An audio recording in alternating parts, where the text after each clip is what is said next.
Every day I wake, I make my mind up. I'ma be the one, be the truth, be the way. Yeah. Every day I wake, I make my mind up. Gotta keep my mind on the because they only telling their side of the story. Out here telling lies like they on Morid and porridge. Kids get their money on phone it. But down here in the hood, yeah, we know Forex. We growing up, yeah. We got the good of them assets, good of my bag. Get rid of cash before the whole market crash. A news flash, just a blast from the past. We on the smash, now. Be prepared to hit the gas, yeah. Build a land.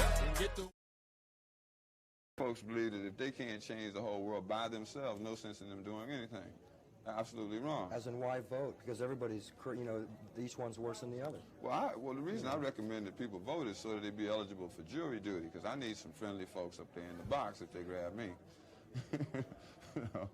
I'm saying that, like, if you're in a struggle to correct some wrongs, then whatever you can possibly do.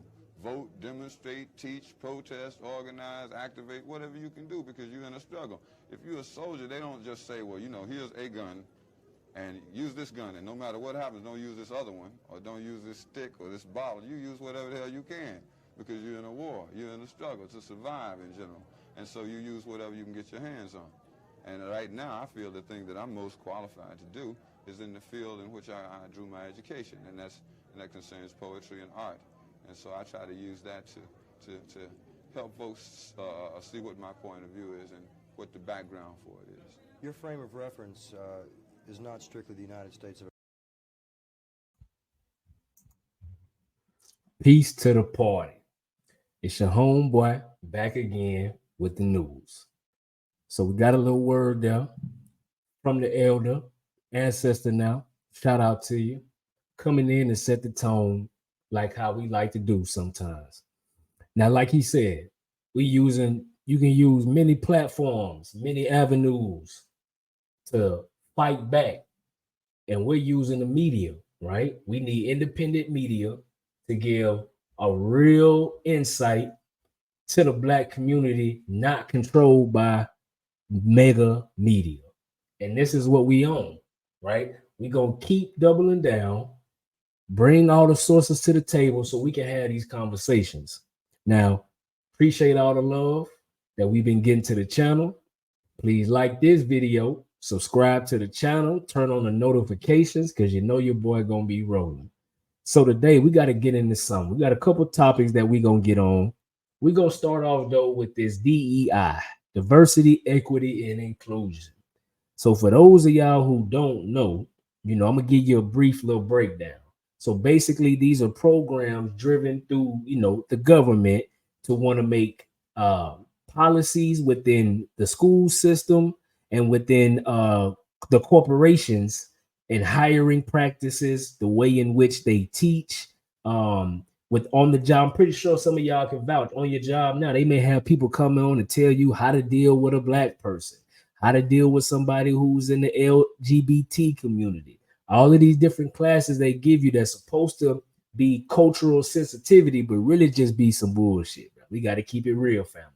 It really just be, it's a game being played, right? So a lot of people on our side, Black people, we talking, oh yeah, we need this because it's going to help us get into these higher jobs and all these other things. But after all this time that's been going on, it really ain't no difference, right? And you would think that it's just ineffective leadership when really that was the plan all along. So I found a speech that's been circulating that I want y'all to hear. It's by a brother named Vince Ellison, bro out there at the University of Iowa, speaking about this DEI, and he broke it down in a very, very insightful way. So I want y'all to hear this, then we're going to come back and we're going to do what we do. But check this out. With a fool. And that's what we've been doing, and I refuse to do it. So we walk around saying, why do Black people need DEI? Show you how stupid it is, okay? Show you how stupid DEI is. And I say this about affirmative action also. Okay, you say the government is racist. Yeah, government is racist. And businesses are racist. Yeah, they are, and we need DEI and affirmative action. I said, so you're going to give the racist government and the racist business the ability to go into the Black community and choose the people that they want to elevate. Who do you think they're going to choose, Malcolm X or Step and Fetch It? Step and Fetch It. They're going to choose the people that they want, the people that they are comfortable with. And this is why, after 50 years of affirmative action, we're still at the bottom of everything. Why? Because they went and chose the black people they wanted. The people in the Black Caucus, bunch of Step and Fetch It's. What do? Black schools are the worst schools in the history of the world. 85% of the people are not proficient in reading or math. You can bring in school choice. No. Why don't you want school choice? Because, well, they won't tell you this, the teachers' unions give 99% of their money to these guys, and these guys what? And then take care of the teachers' union and give them a monopoly. So, you got a war zone going on down in the ghettos. Why don't you let people arm themselves and defend themselves? No. Why? Well, man, if you arm yourself, you can't keep, what's going to happen when we want to sell the dope on the street and let the illegals in? The people defend themselves, so we can't do that. Well, the people are Christian and they're Muslim and they're Jewish. Why don't you let them pray their religion? No. You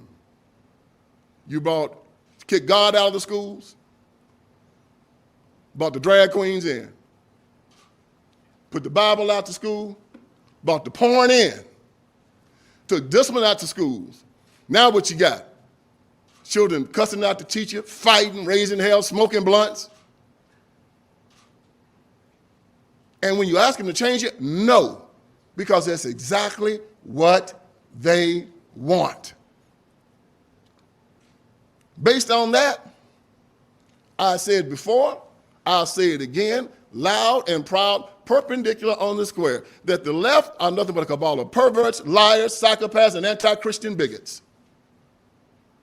All they do is meditate on blood. They see what's coming over that border. Sex trafficking, fentanyl killing 100,000 Americans a year. And they will not stop it. They'll let Ukraine go down. Hey, if you just stop what's going on at the border, we're giving the money for Ukraine. No. You know what? They're replacing you. Better get ready for it. Now, you heard what he said. Now, peep the crowd now. Okay? I want y'all to see this crowd. So let me switch the view up because we need to get the picture of this while I'm talking. Right? So we seen the crowd. Let me bring them back a little bit. Right here. Let's see. Okay. So I'm going to bring it back up. And we're going to look at this crowd because I want to speak to some and make it all make sense. Right? I want to make it all make sense. So if we look here,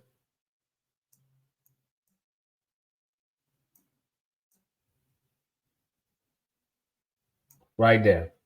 Now you can see this is a mostly white crowd.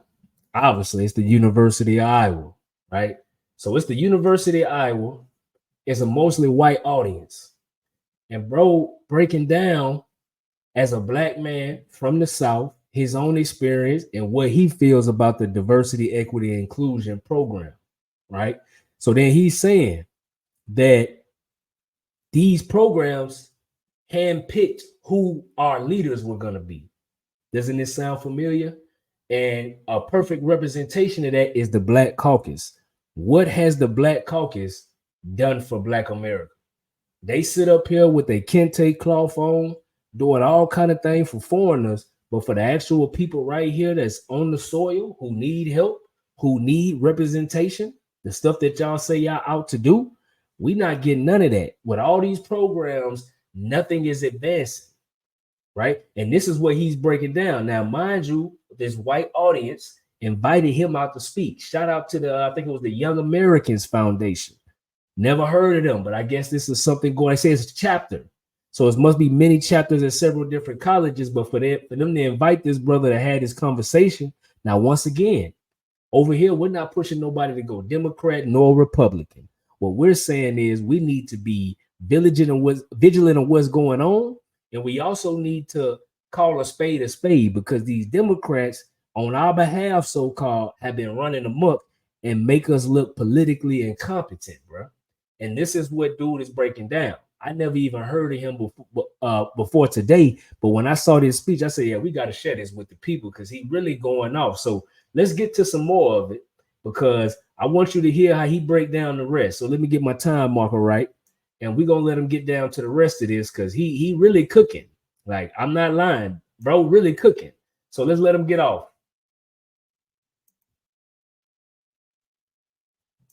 You better get ready for it. The white Anglo-Saxon Protestant is their enemy. That's the common enemy that they have. They've always said it. And that hodgepodge of weirdos have all come together to form a fist to take you out. And nothing's new under the sun, y'all. Governments have done this before. When they can't control their populations, when they have a part of the population they don't like, they replace them. Hey, ask Adolf Hitler about it, right? He didn't like the Jews, he just replaced them. Stalin didn't like the kulaks, he replaced them. Mao Zedong didn't like the landlords, he replaced them. See where I'm going with this now?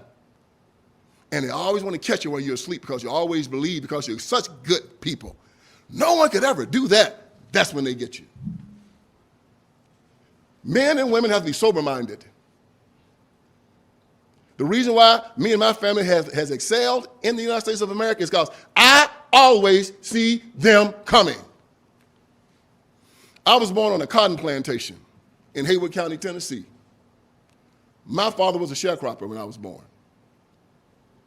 The most violent Klan faction in America was the Tennessee Klan. The Grand Wizard of the Tennessee Klan lived in my hometown, Brownsville, Tennessee. I didn't know this until I was reading David Garrow's piece in Standpoint Magazine about Martin Luther King Jr. He was talking about the FBI files and how legitimate they were, and he mentioned that, and it almost blew me. I said, what, he lived in Brownsville? Here's the thing. I called my dad and asked my dad about it. I said, Daddy, did the Grand Dragon of the Ku Klux Klan live in Brownsville? He said, yeah. I said, you know where he lived? He said, yeah. He lived right down. He told me exactly where he lived. I said, why didn't you ever tell me? He said, it did not matter, because he wasn't going to bother me, because I'd have blown his brains out. You see that? Oh, but we was all supposed to be scared back then. My father, it did not matter. It had no effect on him whatsoever. I would have blown his brains out if he had come near me. That's how I was reared. Always see them coming. And I'm using that to tell you right now, I have seen these people destroy a generation, 2 generations of black Americans. We've been like a scientific test for them so they can then put it all over the United States of America. They know how to do it now. Oh, put the hip hop music down there. N word, B word, W word. Yeah. Let the children hear it. Wire them up to hate one another. And now they kill each other on the industrial level. They give them awards now, y'all. NAACP, yeah, they give rappers awards now. Give them awards for transitioning their children. And so it goes. And so it goes. So you hear him breaking down a couple important things. For when he talked about growing up, how he was right by the Grand Wizard of the Ku Klux Klan, but didn't have any idea, because what people don't understand is, obviously, the KKK has been linked and has done some horrible things, but the propaganda machine behind them made it seem as if though they was just really terrorizing people and everybody was just laying down. Now, come on now, black people. When have you ever known for us to just take anything laying down? That's not how we operate now. And we didn't operate that way then. This is just the truth of the matter. And this is why history is important. This is why we don't need programs trying to teach this false history to black nor white people, because this is what we got to understand. This war that's being waged on the people is not just against black people. We got different struggles, but we're being targeted in similar ways. And this is what he was breaking down now, saying how the things that were happening to us, done to black people, was the blueprint on what they were going to do to all citizens, not just here in America, but abroad as well. And if we start fast forwarding, we go back in time, see what happened, look at what's going on now, and look at other countries having similar problems, right? They're just in previous stages that we've already gone through. This is why history is important now. And you hear him highlight these black rappers, part of those chosen leaders we were speaking about, how they getting awards and getting celebrated for helping the media tear us down. This is just all facts, black people. In the comments, let's chop it up, man. We doing this for the passion for the people. This ain't, ain't no awards for this on our side.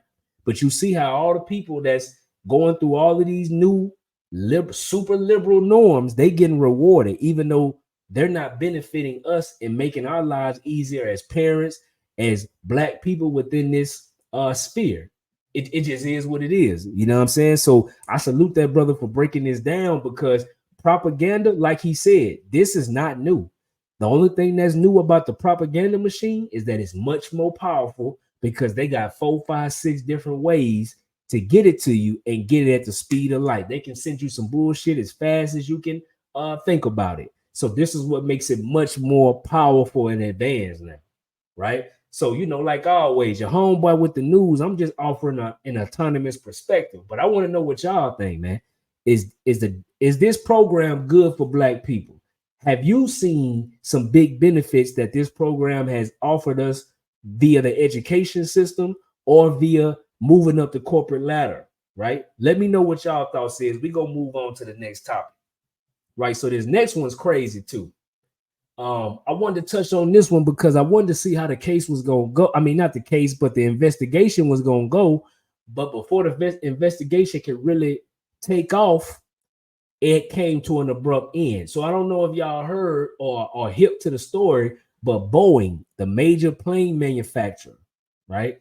They had a suit going on from somebody that used to work there, right? And then all of a sudden, allegedly, bro committed suicide. Now, it don't make no sense to me, but we're going to break down what the other side said, and then we're going to touch a few details on that. We're going to go from there. Carolina tell NBC News they are aware of the death of a former Boeing employee turned whistleblower. 62-year-old John Barnett found dead on Friday from what the coroner calls an apparent self-inflicted gunshot wound. So this is my retirement plaque. Barnett retired from Boeing in 2017 after working as a quality manager for more than 30 years. Since his departure, he has taken legal action against the company, claiming he was retaliated against for raising safety issues internally, issues that Boeing denied at the time. Back in 2019, Barnett sat down with Today, describing a haphazard safety culture at Boeing. From day one, it's just all been about schedule and hurry up and just get it done, push the planes out. We're behind schedule. We don't have time to worry about issues that y'all bring up. In 2017, the FAA released a review upholding many of Barnett's concerns. With regards to his sudden death, the company released a statement writing, "We are saddened by Mr. Barnett's passing, and our thoughts are with his family and friends." Production standards at Boeing are under intense scrutiny following a series of troubling incidents involving Boeing planes. The latest on Monday, when a 787 from the South American airline LATAM apparently dropped abruptly mid-flight from Sydney to Auckland, injuring at least 50 passengers and crew members. The airline says it's unclear what caused the strong movement on the flight. NBC News has also confirmed the Justice Department has launched a criminal investigation into Boeing following the blowout door plug on a 787 MAX 9 in January. The NTSB determined the plane left the Boeing plant without critical bolts that hold the plug in place. A scathing new FAA audit also found Boeing failed to comply with its own quality control procedures. We're working with Boeing and demanding that they come up with a very detailed plan within the next 90 days to fix the quality issues that are out there. Tom, we've also learned new details about that FAA audit. What have you know? Yeah, that's right. So according to a slide presentation that was reviewed by the New York Times, Boeing failed 33 out of 89 FAA audits, 33 out of 89 failures over a 6-week period. NBC News has not seen the slides ourselves. Spirit Aerosystems, which makes the fuselage for the Boeing plane, also failed multiple audits. And in one case, auditors saw mechanics using a hotel key card to check a door seal. Other mechanics were seen applying liquid soap to a door seal as part of the fit-up process. Boeing told NBC News this morning, quote, "We continue to implement immediate changes and develop a comprehensive action plan to strengthen safety and quality and build the confidence of our customers and their passengers." And they have some work to do. Savannah? Absolutely, Tom. Thank you very much.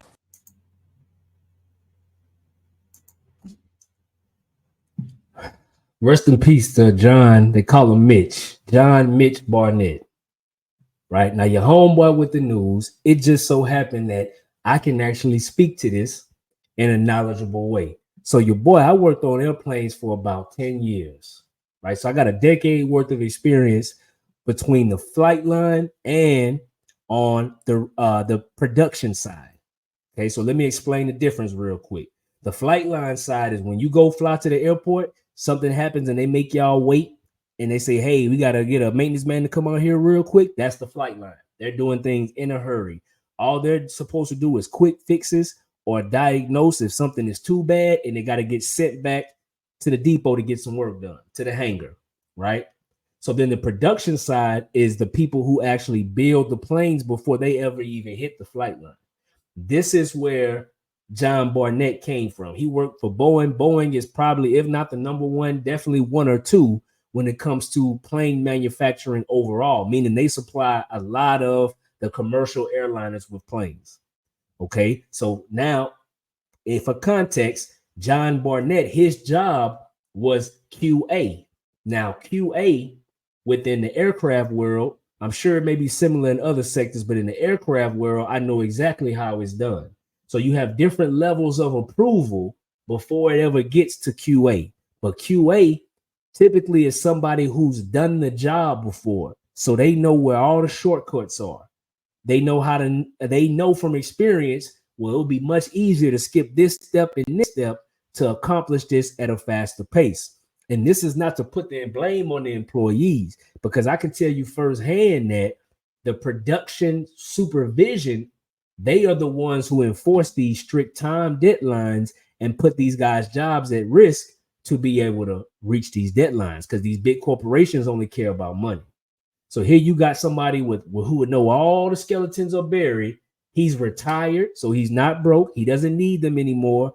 He goes and he files a claim. And he probably filed this lawsuit after talking with several other employees, and he just had the balls enough to do it, just being honest. So after he goes and unleashes his information, they find out that he actually does really have a claim, because Al Jazeera investigated this like 9 years ago, and buku of the employees, when they sent somebody undercover to the plant, they had several people who said they wouldn't even fly on these planes. The people making them. Now keep that in mind. All right. So now John Barnett, years later, after another investigation was done separately by somebody else, he comes and reveals even deeper information, because obviously he worked there 30 years. Next thing you know, he goes to meet with the attorneys. And then I want to say it wasn't even 24, 48 hours later, all of a sudden they say he deleted himself with a gunshot wound. Now, come on now.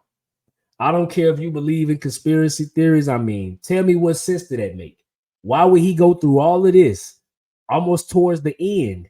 You give up some information that's going to just blow the top off of everything to their lawyers, because you know how the law process works. Boeing's lawyers deposed him then after the deposition, so they know what he's going to say. They know the evidence. Next thing you know, he's gone, right? And they had a family friend speak out that John Barnett had already mentioned that if something was to happen to me, I did not do it to myself. Now, family, whistleblowers have long been targeted by these big corporations. This is why they want our silence. This is why they don't want us to be in tune with the news, because they want to be able to scope and craft the narrative because they are all being funded by these mega corporations, right? And at the detriment to the American people. This is why we got to be on point. This is why we got to do our due diligence, family. So, you know, I'm just your homeboy with the news. I want to know what y'all think. Is Boeing behind that? Was that just a coincidence? Y'all let me know what y'all think, man. I'm doing my best to keep y'all informed, but let's have a conversation about it, man. So like always, like this video, subscribe, all that good shit. It's my time, y'all. Homeboy with the news. I'm out of here. Peace.